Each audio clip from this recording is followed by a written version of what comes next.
तो ionic equilibrium पे थे अपन,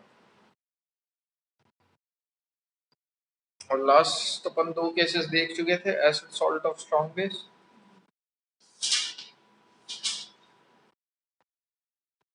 और acid salt of weak base. ठीक है, acid salt of strong base का जो फॉर्मूला होता है वो होता है √K1 K2, और acid salt of weak base का जो फॉर्मूला होता है उसमें जो आप कॉन्सेंट्रेशन ऑफ H प्लस निकालते हो वो निकालते हो K1 × Kw upon Kb minus K1 K2।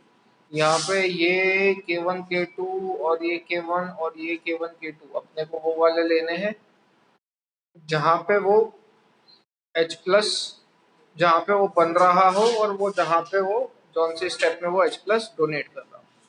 ठीक है ना, क्या बोला मैं, अपने को K1 K2 कंपाउंड देखने के हिसाब से ले लें, उस बेसिस पे मेरे को PK1 PK2 या PK2 PK3 की वैल्यूज पुट करनी है। ठीक है, जैसे अगर अपन बात करें NaHCO3 की, तो इसका जो पेरेंट होगा भैया HCO3 पे क्या चार्ज आएगा, माइनस। मैंने पहले ही बोला था जितना चार्ज है उतने H प्लस ऐड कर देना।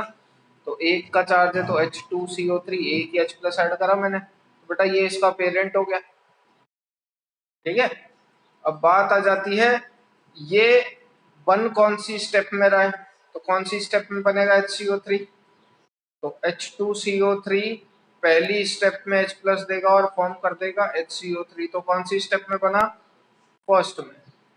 लेकिन ये H प्लस डोनेट कौन सी में करेगा, सेकंड में। तो इसका जो फॉर्मूला बना देंगे वो अपन क्या बनाएंगे, PK1 प्लस PK2/2।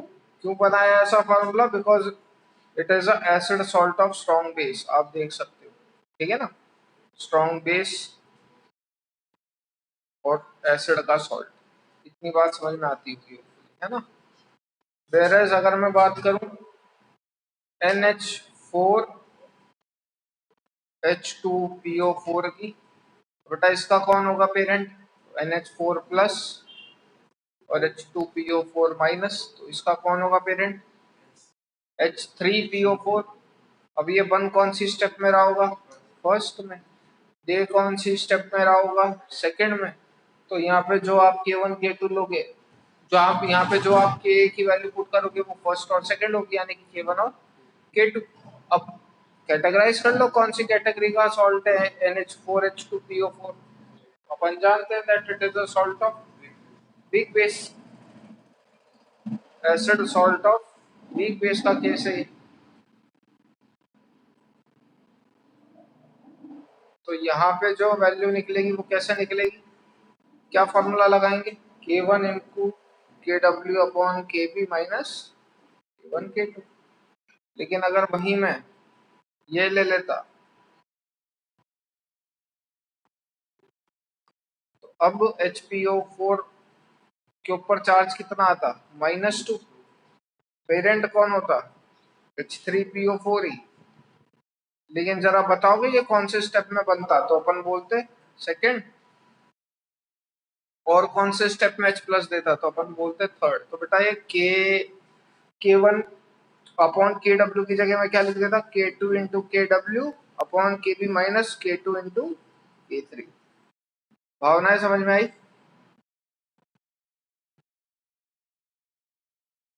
इसमें किसी को कोई डाउट है।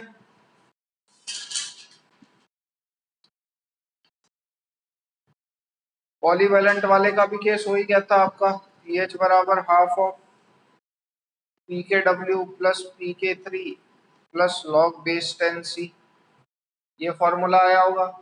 यहाँ पे कौन सा पीके यूज करना है, लास्ट वाली स्टेप का। अगर कोई एलिमेंट 3H प्लस दे सकता है तो क्या यूज करोगे यहाँ पे, PK3। कोई दो ही दे सकता है तो क्या यूज करोगे, PK2। ध्यान रख लीजिएगा इस बात, ठीक है। नेक्स्ट अपन मूव करते हैं सवाल पे, क्वेश्चन समझिएगा ध्यान से। आपको एक छोटा सा सवाल दिया हुआ है, क्वेश्चन कुछ इस प्रकार है।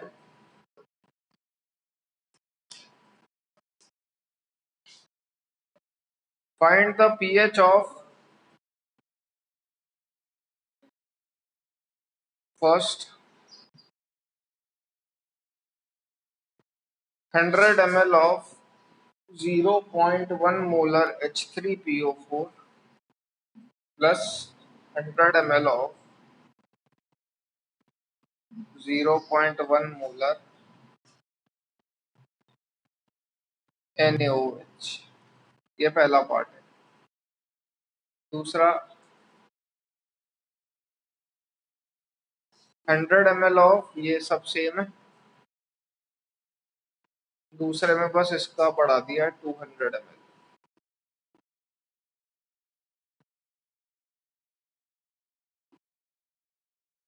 थर्ड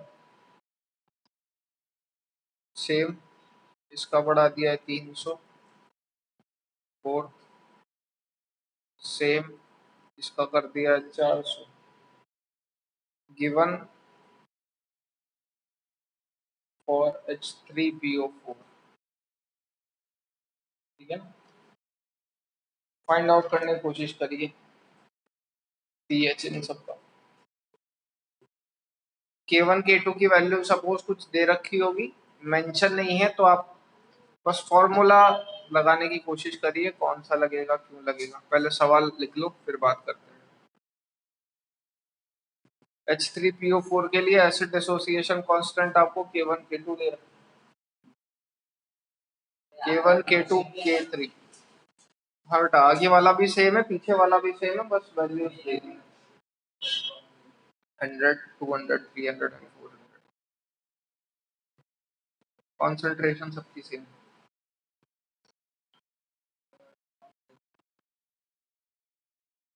थोड़ा मोल कंसेप्ट काम में आएगा यहाँ पे।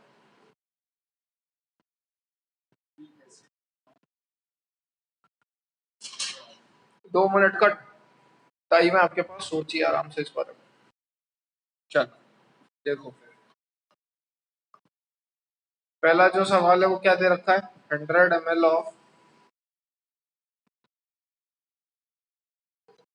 H3PO4, sorry 100 ml of 0.1 molar H3PO4 plus 100 ml of 0.1 molar NaOH। ठीक है ना। तो बच्चों आपको कॉन्सेंट्रेशन दे रखी है, वॉल्यूम दे रखा है, ठीक है कि नहीं। इनडायरेक्टली मोलैरिटी और कॉन्सेंट्रेशन सेम होती है, जानते हो कि नहीं ये बात। दोनों का ही फॉर्मूला क्या होता है, मोल्स अपॉन वॉल्यूम। तो आपको मोलैरिटी दी है, सपोज इसकी मोलैरिटी निकाल रहा हूं, तो 0.1 मोलैरिटी दी है, मोल्स निकाल लो। कैसे निकालोगे, वॉल्यूम से डिवाइड करके। बेटा H3PO4 के मोल्स कितने आएंगे, 10 मोल्स, सही है कि नहीं। सिमिलरली NaOH के मोल्स भी कितने आएंगे, 10 मोल्स। तो इनडायरेक्टली अपन कर क्या रहे हैं, अपन 10 मोल H3PO4 दिया और 10 मोल NaOH लिया, क्या बनाएगा। अपन ने बात करी थी H प्लस देता है तो एक एक करके देता है, लेता है तो भी एक एक करके लेता है, तो एक एक करके H प्लस दो, क्या बनेगा, एक एक करके H प्लस दो, क्या बनेगा, it forms what, NaH2PO4 plus H2O। सही है कि नहीं। अब इसके कितने मोल्स लिए थे, 10, इसके कितने मोल्स लिए थे, 10, इसके इनिशियली कितने होंगे, 0 0। अब अगर इसके 10 और इसके 10 आपस में रिएक्ट कर रहे हैं तो बताओ ये कितना बनेगा, ऑब्वियस सी बात है 10, और ये कितने बनेंगे, 0 0। लिमिटिंग रिएजेंट तो दोनों हो गए ना, दोनों साथ में खत्म होंगे। इतनी बात समझ में आती है, कोई ज्यादा नहीं था कोई कम नहीं था, दोनों बराबर थे, तो दोनों एक साथ खत्म हुए और सामने वाला प्रोडक्ट कितना बनेगा, 10। अब अगर मैं पूछूं आपके पास फाइनल सॉल्यूशन के अंदर है क्या, तो आप क्या बोलोगे। अरे एक कंटेनर था, एक कंटेनर के अंदर आपने 10 मोल H3PO4 डाला और 10 मोल NaOH डाले, उन दोनों में से कुछ बचा क्या, कुछ नहीं बचा। तो फाइनल बचा क्या सॉल्यूशन के अंदर, NaH2PO4। कितना बचा, आपके पास यही प्रेजेंट है। अब अगर मैं बोलूं NaH2PO4 कितना प्रेजेंट है आपके पास बेटा, 10 मोल, बता पाओगे कौन सी कैटेगरी का सॉल्ट है ये।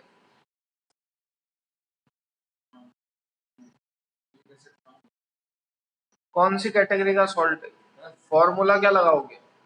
बस फॉर्मूला पता लग जाए बात खत्म। फॉर्मूला कैसे पता लगेगा? जब आपको कैटेगरी पता लगे। क्या ये H प्लस दे सकता है? क्या इसके पास H प्लस देने को है? क्या ये सॉल्ट आपका H प्लस दे सकता है? क्या दे सकता है? अरे हाइड्रोजन है तो दे सकता है। तो क्या बोलेंगे? It is a salt of किसका? Acid salt of strong base. समझ में आती है कि नहीं है बात? Acid salt of strong base का केस है ये जिसको समझ में नहीं आया पूछ लीजिए।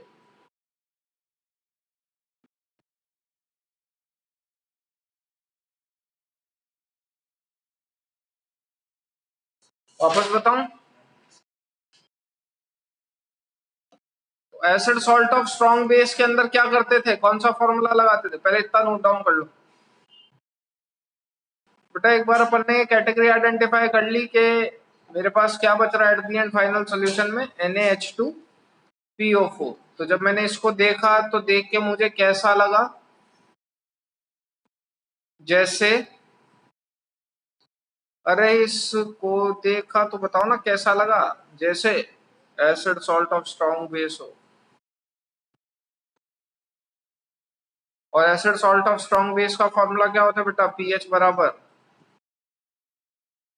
पी के प्लस पी के। अब कौन सा लेना है वो डिपेंड करता है इन पे। तो बच्चा फॉर्म क्या हो रहा है? H2PO4 माइनस, पेरेंट बताओगे कौन होगा इसका? H3PO4।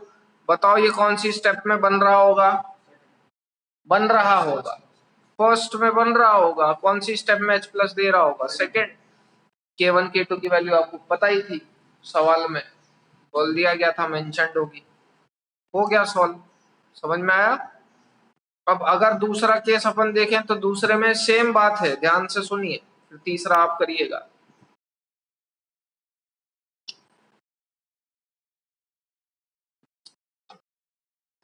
बेस तब तक रिएक्ट करता रहेगा जब तक उसके अंदर एसिड हो, या फिर साइमल्टेनियसली एसिड तब तक रिएक्ट करता रहेगा जब तक उसके अंदर बेस हो। अब at the end H plus इसके पास भी तो है। सपोज अगर आप बेस ज्यादा ले लेते तो ये भी H प्लस तो दे ही सकता था, तभी तो acid salt of strong base बोलते हो। तो अगर आप बेस ज्यादा लेते तो ये फर्दर रिएक्ट करता कि नहीं करता? बिल्कुल करता। तो देखिए अब क्या सीन चल रहा है आगे। उसने क्या करा? आगे उसने 100 ml ऑफ 0.1 मोलर H3PO4 ही लिया है, लेकिन साथ में उसने क्या ले लिया? 200 ml ऑफ 0.1 मोलर। अपन क्या करेंगे? पहले मोल्स निकालेंगे बेटा। इसके कितने मोल? 10। इसके कितने मोल? 20। रिएक्शन करवा दो। H3PO4 plus NaOH gives NaH2PO4 plus H2O। अब ये कितना है?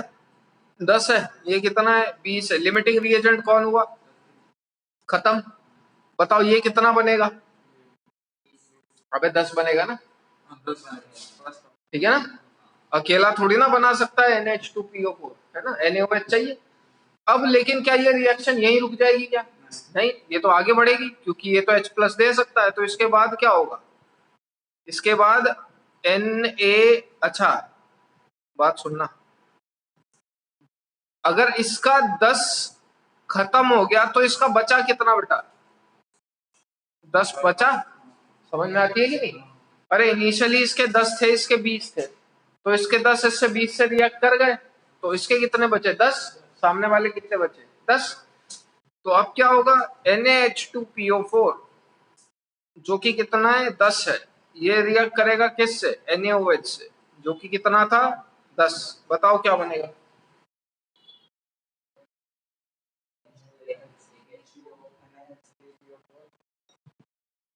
Na2H, अरे एक H प्लस दे देगा कि नहीं? Na2HPO4 प्लस वाटर, अरे acid plus base give salt plus water. अब बेटा क्या होगा बताओ? ये खत्म, ये भी खत्म, ये कितना बनेगा? 10। तो अब धीरे धीरे करके पीएच फाइंड आउट करते हैं। बताइए फाइनली आपके पास बचा क्या? फाइनली अपने पास क्या बचा बेटा? ये बचा कि नहीं? बाकी सब तो खत्म हो गया ना? अब ये क्या है? Again acid salt of strong base. बताओ कौन सी स्टेप में बनेगा?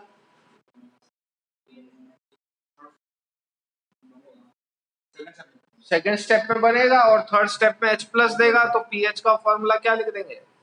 Pk2 प्लस Pk3 बाय,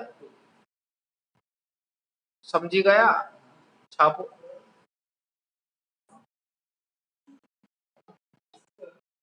बासिया चल रही मस्त। बैठ ऐसे होता है क्या? ध्यान से सुनिएगा। 100 ml लिया है, H3PO4 कितना होगा? 10। लेकिन NaOH कितना होगा आपकी बार? 30 होगा। तो वापस से सुनिए, सेम ताम जाम है। H3PO4 प्लस NaOH क्या देगा बेटा? Acid plus base give salt plus water, NaH2 plus H2। कुछ नहीं करता मैं, यहाँ से H और यहाँ से OH निकाल देता हूँ। जो एसिड है उसमें से निकाल दो क्या H, जो बेस है उसमें से निकाल दो क्या OH। तो भैया इसके कितने थे? 10 थे। इसके कितने थे? 30 थे। तो ये हो गया खत्म। ये बचा कितना? 20। और ये बना कितना? 10। अरे समझ में आती है कि नहीं? अब NaH2PO4 जो कि कितना है? 10 है, रिएक्ट करेगा किससे? NaOH से, जो कि कितना है? 20 है। बनाएगा क्या? जो एसिड कौन है? NaH2PO4। वहां से निकाल दो क्या H, और NaOH से क्या निकाल दो OH, बाकी जोड़ दो क्या बचेगा? Na2HPO4 plus H2O। ये खत्म हो गया। ये कितना बचा? 10। ये कितना बनेगा? 10। आगे भी रिएक्ट करते हैं। Na2HPO4 प्लस NaOH, ये कितना बचा? 10। ये कितना बचा? 10। क्या बनेगा? Acid plus base give salt plus water. ये एसिड है, यहाँ से निकाल दो H प्लस, यहाँ से निकाल दो OH माइनस, जोड़ दो क्या बनेगा? Na3PO4 plus H2O। ये भी खत्म, ये भी खत्म। कितना बना ये? 10 बना। अब कुल मिला के आपके पास फाइनली बचा क्या? ये बचा। बताओ क्या है? किसका सॉल्ट है? क्या एसिड दे सकता है? H प्लस दे सकता है क्या ये? अब OH दे सकता है क्या? तो acid salt of strong base है, acid salt of weak base तो होगा नहीं। तो बेटा सॉल्ट है, कौन सी कैटेगरी का है? It is a salt of, बिल्कुल सही, वीक एसिड प्लस बेस। देख कौन है बेस वाला पार्ट, कौन होगा इसमें? हाँ बेटा Na3PO4 में Na किससे मिलके बना होगा? Na कहां से आया होगा? तो NaOH कैसा है? Strong week. बस तो it is a salt of weak acid है। समझ में आया कि नहीं? अरे क्लियर है क्या? पीएच निकालने का फॉर्मूला जानते ही? छाप हो गया ना? बात खत्म है बेटा। वीक एसिड और स्ट्रॉन्ग बेस के पीएच का निकालने का formula half of PKW plus PK plus log C। तो क्या याद नहीं करेगा क्या? लगते लंबा होता है, क्या होता है? एक एक लाइन की चीजें हैं।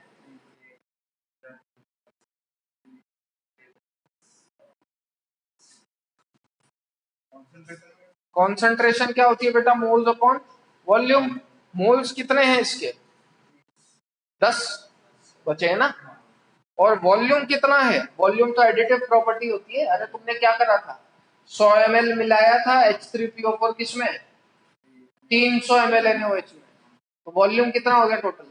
400। तो 10 बाय 400, ये मेरा आ गया कॉन्सेंट्रेशन। मोल्स बाय वॉल्यूम तो होता है। तो ये वैल्यू यहाँ पुट कर देना। PKW की तो क्या होती है? 14।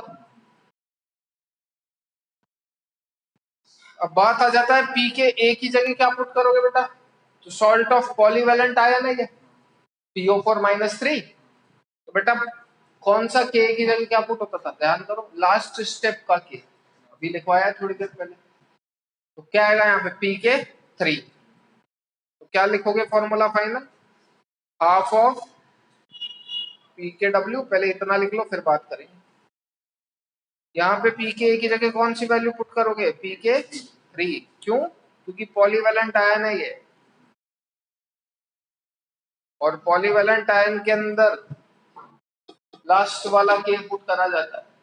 ठीक है, अभी बताया था थोड़ी देर पहले, अगर 3H+ दे सकता तो K3 पुट कर देते, 2 दे सकता तो K2 पुट कर देते। सही है कि नहीं, आगे बढ़ जाए।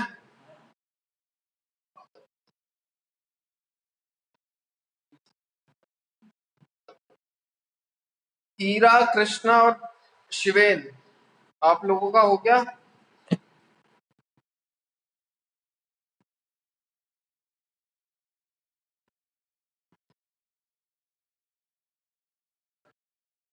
चलिए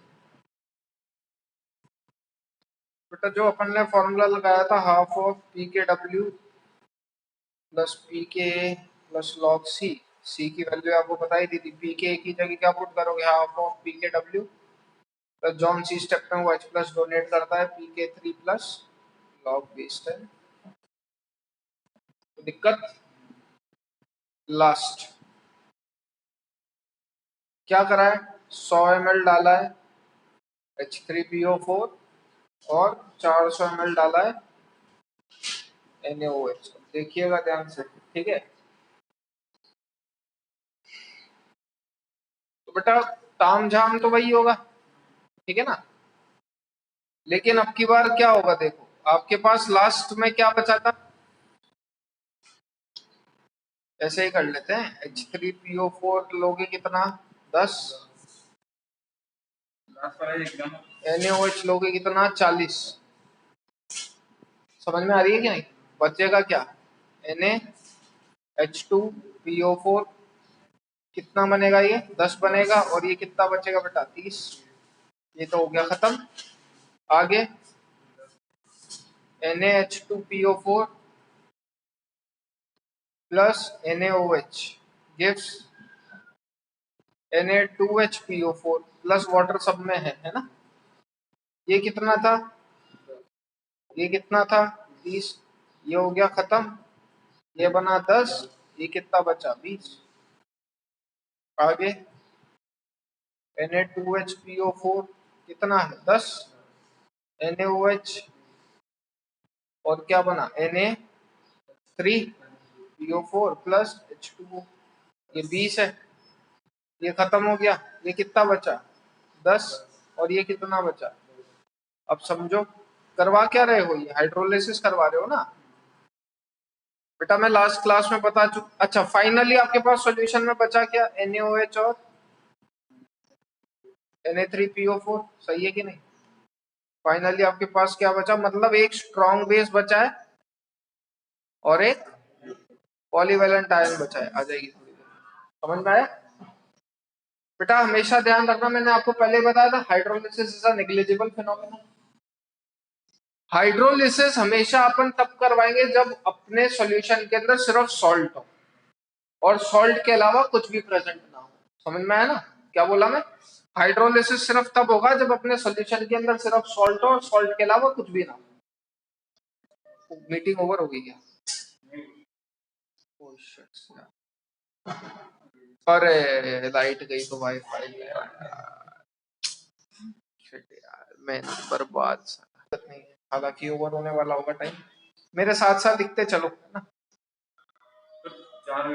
H3PO4 प्लस बताता है ना टाइप, ये बंगार बात करता है। NaOH gives NaH2PO4 plus H2O। बेटा ये 10 था, ये 40 था, ये 10 था, खाचा खुची, ये बचेगा कितना, 30 है ना, बच रहा है।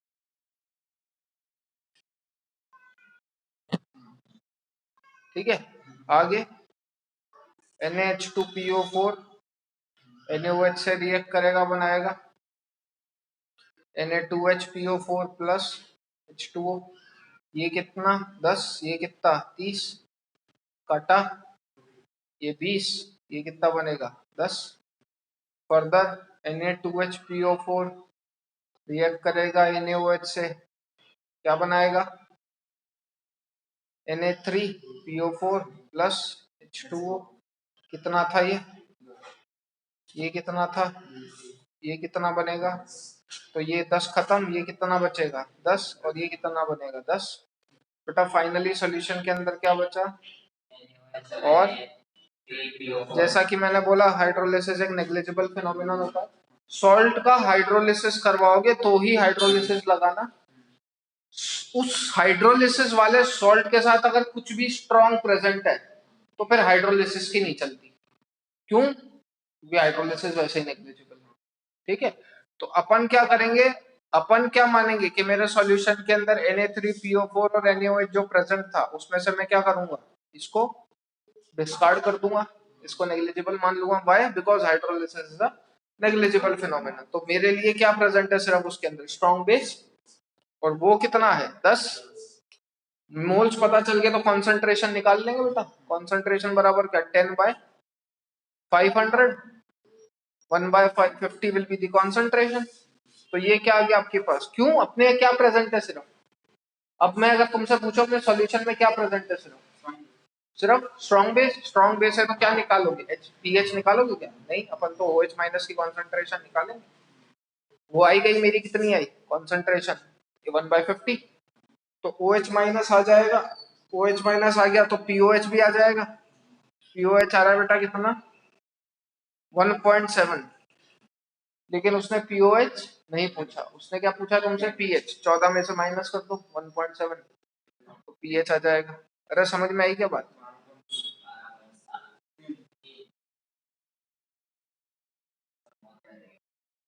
समझ में आया बेटा। एक एक बात नोट डाउन कर लीजिए फटाफट,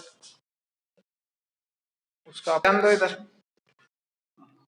ठीक है बेटा, बफर मिक्सचर स्टार्ट कर रहे हैं अब अपन। बफर क्या होता है, बफर समझते हो कि नहीं, डिनर वाला बफर, बफर डिनर समझते हो, क्या होता है बफर डिनर में, खड़े होके खाते हैं अपन, उसे बफर डिनर बोलते हैं, है ना। सो इसका उससे कोई लिंक नहीं है, पहली बात तो ये।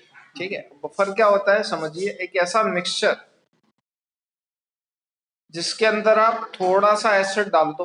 कौन सा एसिड, स्ट्रॉन्ग, चाहे बेस डाल दो। कौन सा बेस, माने ऐसा मिक्सचर जिसके अंदर एसिड या बेस डालने से भी इस मिक्सचर का या इस सॉल्यूशन का पीएच चेंज ना हो। ठीक है ना, उस टाइप के मिक्सचर को अपन बेटा क्या बोलते हैं। अब मुझे बताओ ऐसा कब होगा, तो दिमाग लगाइएगा बेटा। आप क्या कर रहे हो, उसके अंदर थोड़ा सा एसिड डाल रहे हो, मर्जी आपकी, या फिर आप उसके अंदर थोड़ा सा बेस डाल रहे हो। अच्छा, अगर सॉल्यूशन के अंदर एसिड डाल रहे हो तो अगर एसिड उस सॉल्यूशन में से किसी से रिएक्ट कर रहा होता तो पीएच चेंज हो जाता कि नहीं, बिल्कुल सेम। अगर बेस डाल रहे हो तो अगर वो बेस उसमें से किसी से रिएक्ट कर रहा होता तो वो चेंज हो जाता, सही है कि नहीं। लेकिन एसिड, अब ये नहीं है कि कितना ही डाल लो, उसकी बात नहीं चल रही, बहुत माइनर क्वांटिटी की बात चल रही है कि थोड़ा सा एसिड या थोड़ा सा बेस डालोगे तो पीएच चेंज नहीं होगा। एसिड डालने पे भी पीएच चेंज नहीं हो रहा, बेस डालने पे भी पीएच चेंज नहीं हो रहा। एसिड से कौन रिएक्ट नहीं करता, खुद एसिड। और बेस से कौन रिएक्ट नहीं करता, खुद बेस।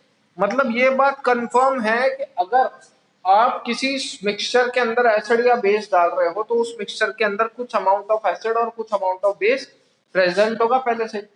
कि जब अपन एसिड डालते हैं तो इसका जो क्योंकि ये तो क्या मिक्सचर है किसका, एसिड और बेस दोनों का।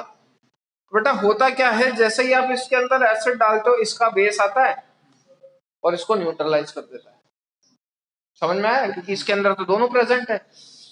आप अगर इसमें बेस डाल देते हो तो ये सॉल्ट का एसिडिक पार्ट अपना खेल दिखाता है, वो उस बेस से रिएक्ट कर जाता है और न्यूट्रलाइज कर देता है। मतलब ये जो मिक्सचर है इसके अंदर कुछ एसिडिक और कुछ बेसिक पार्ट प्रेजेंट होगा, आप जो भी डालोगे सामने वाले का ऑपोजिट आके उसे न्यूट्रलाइज कर देगा, और इस वजह से अपन पीएच चेंज ऑब्जर्व। समझ में आई क्या भावना है? ठीक है। बफर कैपेसिटी या बफर मिक्सचर के बारे में सबसे पहले इस मिक्सचर के बारे में बात करते हैं। What is buffer mixture?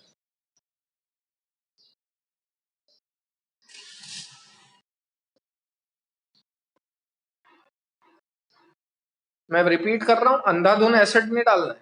ये नहीं क्या है कि सॉल्ट ले लिया और अपन ने 4 लीटर HCl मारा, अरे सर ये तो रेजिस्ट करेगा पीएच को, ऐसा कुछ नहीं, बहुत माइन्यूट की बात चल रही है।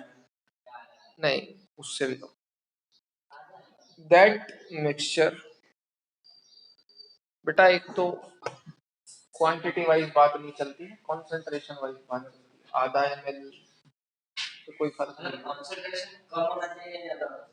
कॉन्सेंट्रेशन मतलब ज्यादा भी हो तो भी चलेगा, लेकिन फिर उसकी क्वांटिटी कम हो जाएगी। पीएच चेंज नहीं होना चाहिए, कुल मिला के बात इतनी है। द मिक्सचर विच हैज, क्या हुआ? द मिक्सचर विच हैज, ये कौन बोला तेरे? अरे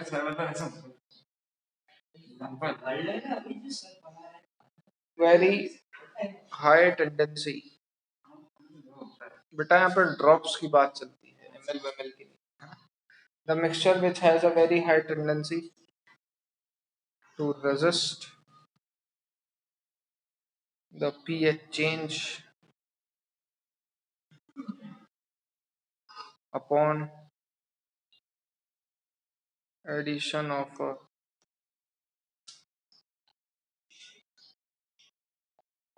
very small quantity of strong acid or strong base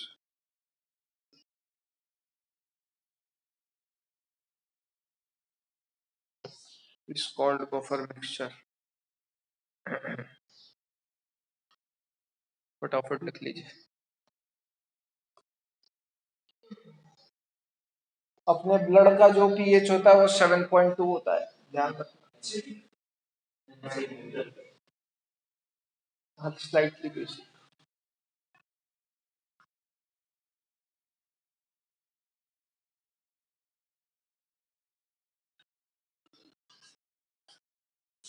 समझ में आया? आगे बात हो गया होगा बेटा, लिखना सबका होपफुली, किसी का बच रहा है?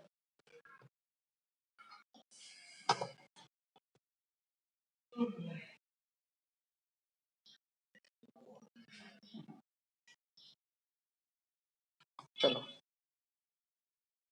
तो समझिएगा, अपने ब्लड का जो पीएच होता है वो लिख लो, ये पीएच इक्वल्स टू कितना होता है? 7.2। अब कहने का मतलब मेरा ये है, सपोज आपका पानी था, पानी का पीएच कितनी बात करी थी अपन ने? 7 होता है। इसके अंदर आप क्या करो, 1-2 ड्रॉप HCl के डाल दीजिए, ठीक है। जैसे ही आपने इस पानी के अंदर 1-2 ड्रॉप HCl के डाले, इसका पीएच 1 से 2 के बीच में मिलेगा। समझ में? दूसरा, बेस ले लो, है पानी, पानी का पीएच है बेटा 7, इसके अंदर आपने बेस डाला NaOH, बेस डालते इसका पीएच बढ़ जाएगा और ये 11 से 12 पहुंच जाता है। लेकिन अगर वहीं आप, है जी, तो कंटेनर है, पानी है, ठीक ठाक पानी ले लो, थोड़ा वोड़ा कुछ नहीं है ना। और अब सपोज आपका बफर है, कहने का मतलब मैं क्या समझाना चाह रहा हूँ वो समझिए। इस बफर के अंदर आप चाहे HCl डालो चाहे NaOH डालो, क्या होगा? pH will remain same। Hopefully अब बफर समझ गए। डायग्राम बना लीजिए। 2 टाइप के होते हैं बेटा, एसिडिक बफर और बेसिक बफर। बात करते हैं एसिडिक बफर बेसिक बफर की, क्या होते हैं।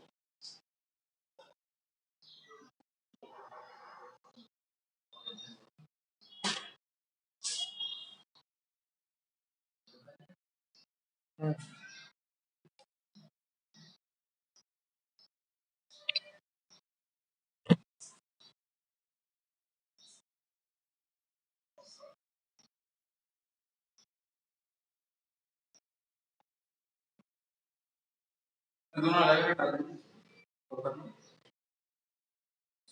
हाँ कहने का मतलब चाहे ऐसा डालो चाहे बेस डालो, ये चेंज ऐसा नहीं है बिल्कुल नहीं होगा, लेकिन लगभग उतना ही रहता है।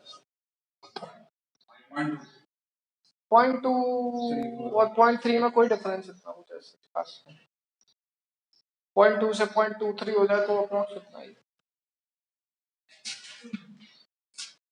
सर एक बुक बढ़ा दिया तुमने,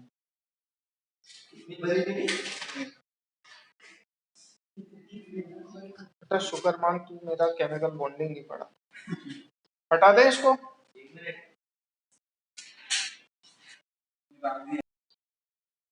There's of two types। पहला होता है एसिडिक बफर, 3-4 लेक्चर का और मन।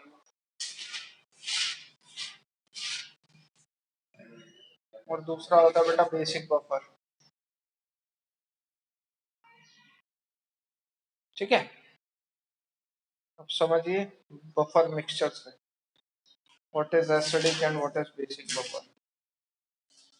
और यही कंडीशन भी होती है बेटा उसकी। ठीक है, एसिडिक बफर के अंदर क्या होता है, ध्यान से सुनिएगा। आपके पास एक वीक एसिड होना चाहिए और उसी वीक एसिड का या वीक बेस का सॉल्ट होना चाहिए। ठीक है ना, salt of weak acid and strong base, मतलब जो ले रहे हो उसी का सॉल्ट। अगर वीक एसिड लोगे तो उसी वीक एसिड का सॉल्ट होना चाहिए, अगर वीक बेस लोगे तो उसी वीक बेस का सॉल्ट होना चाहिए, salt of weak base and strong acid. समझ में आएगी नहीं बात? ठीक है, मतलब जो एसिड या बेस ले रहे हो उसी का सॉल्ट। क्लियर? जैसे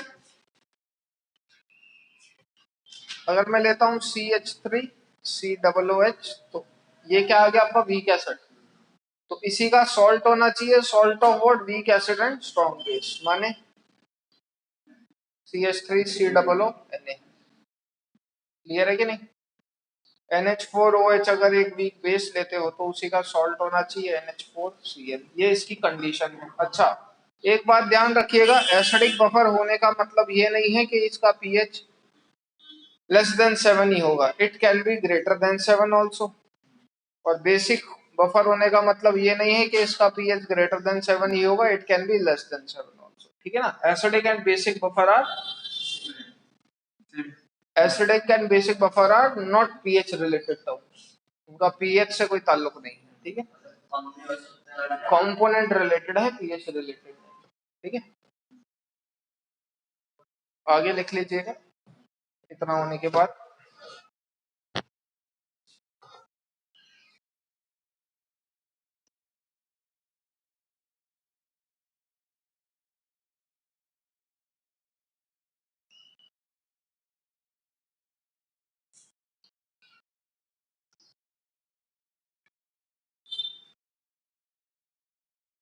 हो गया,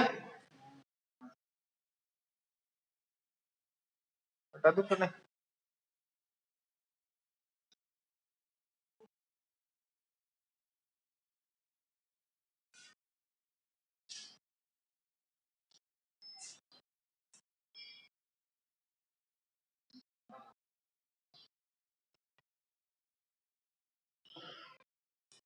acidic and basic buffer are है, acidic and basic buffer are not component related term, they are हट उल्टा लिख दिया, acid and basic buffer are not pH related term, they are component related term. ठीक है, इसके अंदर बेटा एक चीज आती है, क्या बोलते हैं उसको, common ion effect. Common ion effect कहने का मतलब भैया इसको इस तरीके से समझिए, दो इंसान हैं,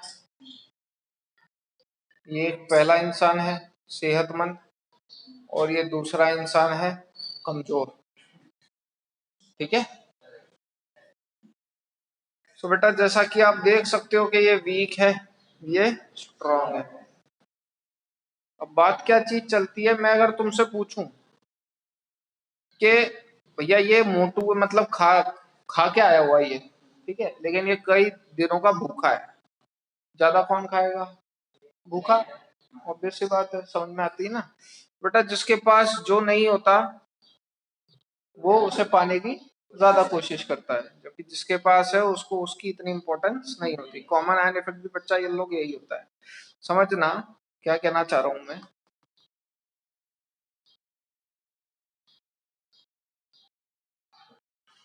सपोज आपने,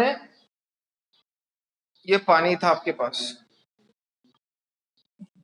और इसके अंदर आपने एक वीक एसिड डाला, ठीक है, और ये आपके पास इलेक्ट्रोलाइट है ना। अब आपके पास दूसरा सॉल्यूशन है, बेटा एच है, वीक है, वीक की डिसोसिएट होने की टेंडेंसी नेग्लिजिबल है, लेकिन फिर भी इक्विलिब्रियम तो मेंटेन करेगा और वो टूटेगा। H A reversible gives H plus plus A minus में। सपोज ये इनिशियली सी तो ये 0 0 था, ठीक है, ये कितना टूटा, सी इंटू 1 - अल्फा, ये कितना बना, सी अल्फा, सी अल्फा।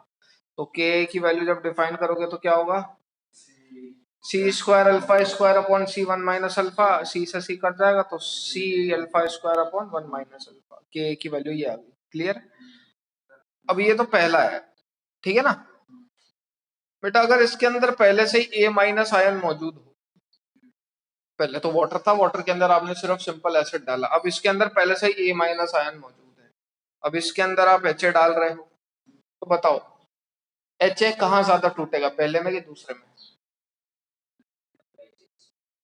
दोनों में एच ए, लेकिन एक के अंदर H2O है, एक के अंदर पहले से ही ए माइनस है, तो टूटेगा कहाँ ज्यादा।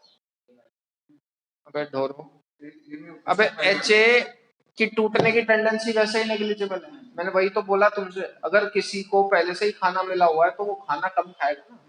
अरे सॉल्यूशन के अंदर पहले ही ए माइनस है, तो एच ए और टूटेगा क्या, नहीं टूटेगा। क्यों, क्योंकि इसके अंदर पहले से ही ए माइनस प्रेजेंट है, तो उसके टूटने की टेंडेंसी और कम हो गई। एच ए जो H प्लस प्लस ए माइनस के साथ इक्विलिब्रियम पे था,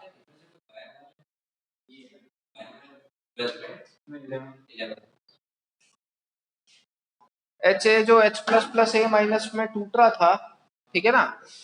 बेटा सपोज इसकी कॉन्सेंट्रेशन सी प्राइम थी इनिशियली, पहले से जो थी, अब आपने इसके अंदर डाला कितना, सपोज ये सी था, तो ये कितने में टूटा, 1 - अल्फा प्राइम, ये कितना बनेगा, सी अल्फा प्राइम, और ये कितना बनेगा, C plus C prime alpha prime. कोई डाउट है क्या, कोई doubt, sorry C prime plus, ठीक है, उल्टा लिख दिया अपन ने, कोई दिक्कत, वापस बताऊं, तो जब आप इस, वापस समझो, ऊपर भी मल्टीप्लाई होगा बोले तो? वापस समझ ले, देख तेरे पास ए माइनस, इनिशियली एच ए कितना लिया अपन ने, सी लिया, ए माइनस पहले से कुछ प्रेजेंट था क्या, हाँ कितना था, सी प्राइम था मान लिया, ठीक है।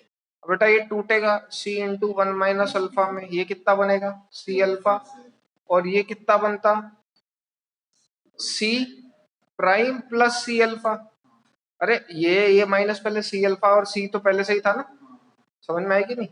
अब जब तू इसका के का एक्सप्रेशन लिखेगा तो क्या लिखेगा, के बराबर C alpha into C prime plus C alpha upon C into 1 - alpha, इससे ये कैंसिल, तो क्या बनता बेटा, ये रिजल्टेंट एक्सप्रेशन।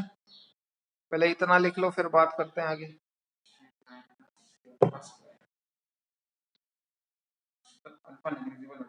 हाँ वो आगे करेंगे ना।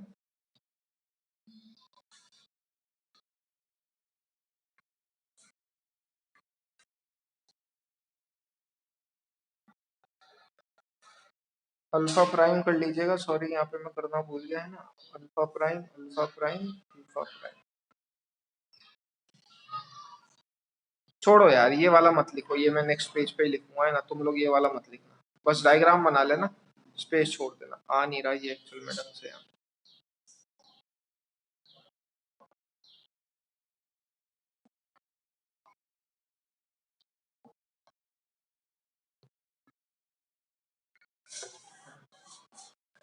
क्या हो गया?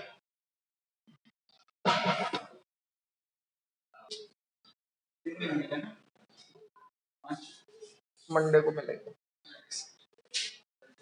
तो ए माइनस, इसके अंदर डाला था अपने एच टाइप का इलेक्ट्रोलाइट, वो एच अपना इक्विलिब्रियम मेंटेन करेगा with H plus plus A minus. Initial ये था सी, ये था कितना बेटा, अपन मान लेते हैं सी प्राइम था, ठीक है। तो ये टूटा वन माइनस अल्फा प्राइम, ये कितना बनता C alpha prime, C prime plus C alpha prime. 2 minute के अंदर छोड़ देता हूँ, क्लास ओवर। तो के बराबर C alpha prime into C prime plus C alpha prime upon C into one minus alpha prime, ठीक है। तो इससे ये काटा कूटी कर दें, कुछ गलत किया क्या? तो क्या बेटा बेटा alpha prime C prime plus C alpha prime upon one minus alpha prime. अब अपन पहले ही बात कर चुके हैं कि अल्फा और अल्फा प्राइम में कौन ज्यादा टूटेगा, अल्फा। तो क्या अपन ऐसा लिख सकते हैं that alpha is way much much greater than alpha prime. तो मैं आगे जाके इसे नेगलेक्ट कर दूंगा।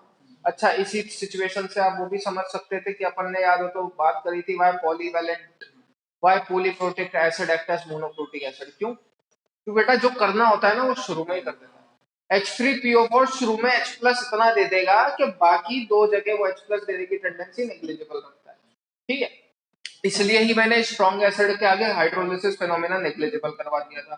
क्यों? क्योंकि अगर आप स्ट्रॉन्ग एसिड या स्ट्रॉन्ग बेस लोगे तो वो H प्लस या OH इतना दे देगा कि दूसरे के देने की जरूरत महसूस ही। समझ में आई कि? इसलिए आप ये सारी बातें नेग्लिजिबल कर रहे हो। तो ठीक है, आज के लिए इतना ही रखते हैं। तो बेटा ध्यान क्या रखना है, बफर अपने को कब लगाना है फंडा, जब आपके पास एसिड प्लस उसी एसिड का सॉल्ट हो विद स्ट्रॉन्ग बेस, या फिर आपके पास बेस और उसी बेस का सॉल्ट हो विद स्ट्रॉन्ग एसिड। ये कंडीशन ध्यान रखनी है। फिलहाल इतना नोट डाउन कर लीजिए, अटेंडेंस आपकी ली जा चुकी है और आप जा सकते हैं। तभी तो लिए आज, जब ज्यादा होते हैं तब मैं लेता ही।